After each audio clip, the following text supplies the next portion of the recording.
Hoje falaremos sobre o sistema circulatório. Então, o conceito de sistema circulatório é um sistema fechado, sem comunicação com o meio externo. A gente vai ter na sua constituição vasos sanguíneos, onde circulam sangue, vasos linfáticos, onde temos a linfa, um órgão central, que seria o nosso coração, que vai impulsionar sangue para todas as partes do nosso corpo. E também no sistema circulatório a gente tem os órgãos hematopoéticos, que são órgãos responsáveis pela produção de células sanguíneas.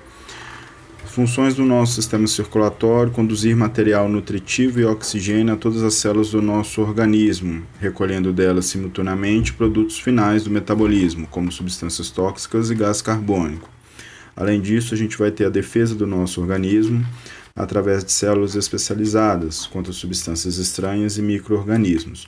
Essas células especializadas, posteriormente, a gente vai ver que elas são, em conjunto, os nossos glóbulos brancos, os eosinófilos, basófilos e neutrófilos, assim como os linfócitos e os monócitos. As divisões, então, do nosso sistema circulatório: a gente divide ele em 3 grandes grupos: o sistema sanguífero, onde a gente tem corações, vasos sanguíneos, artérias, veias, capilares e sangue. O sistema linfático, basicamente a gente vai ter a linfa e vasos linfáticos, e os órgãos hematopoéticos, que são os órgãos linfóides, ou seja, o baço, o timo e a medula óssea. No sistema circulatório, a gente tem que dar uma ênfase maior, então, ao nosso coração. O coração é um órgão muscular oco que funciona como uma bomba pulsátil e propulsora. Ela está localizada em região de mediastino. O mediastino vai ser o espaço, então, que está entre os nossos pulmões, atrás do externo, anterior à coluna vertebral e superior ao nosso diafragma. O coração, então, ele tem a forma de um cone com a ponta dirigida para baixo e voltado para a esquerda. Por que ele é voltado para a esquerda na grande parte dos nossos pacientes? Por causa do nosso ventrículo esquerdo, que ele tem a sua parede mais espessa, ok? Porque a gente sabe que o ventrículo esquerdo é responsável por fazer a grande circulação, ou seja, ejeta sangue para todo o nosso corpo. O tamanho do coração, então, em um adulto corresponde a seu punho fechado, tá? No coração a gente tem uma membrana que a gente chama de pericárdio. Entre o pericárdio e o coração a gente tem um líquido aquoso que vai permitir a contração e relaxamento do coração de forma adequada.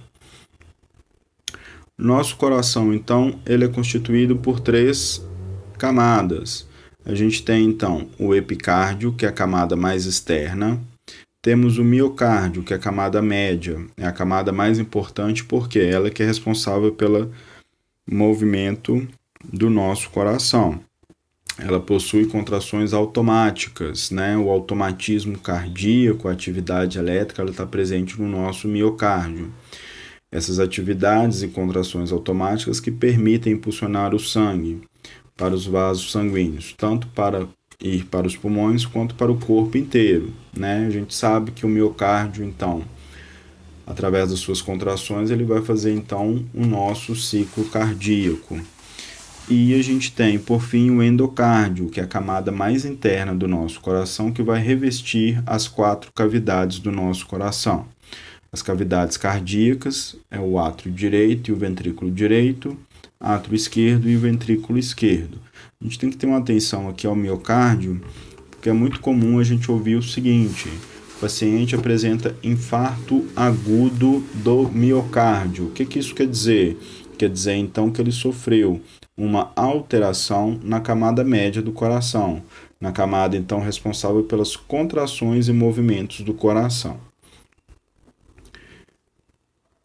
Então, quando a gente fala, então, das cavidades cardíacas, a gente falou, então, que a gente tem do lado direito do coração átrio e ventrículo direito, do lado esquerdo átrio e ventrículo esquerdo.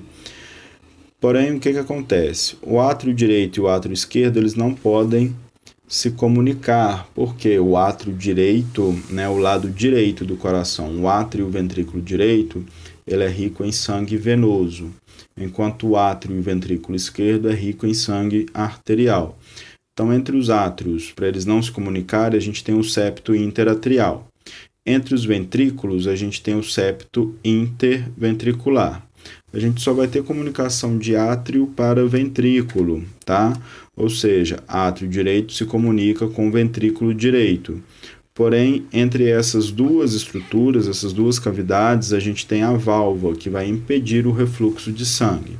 Então, quando o sangue passa de átrio e vai para ventrículo, ele só passa pela contração e abertura da válvula átrio-ventricular direita ou válvula tricúspide.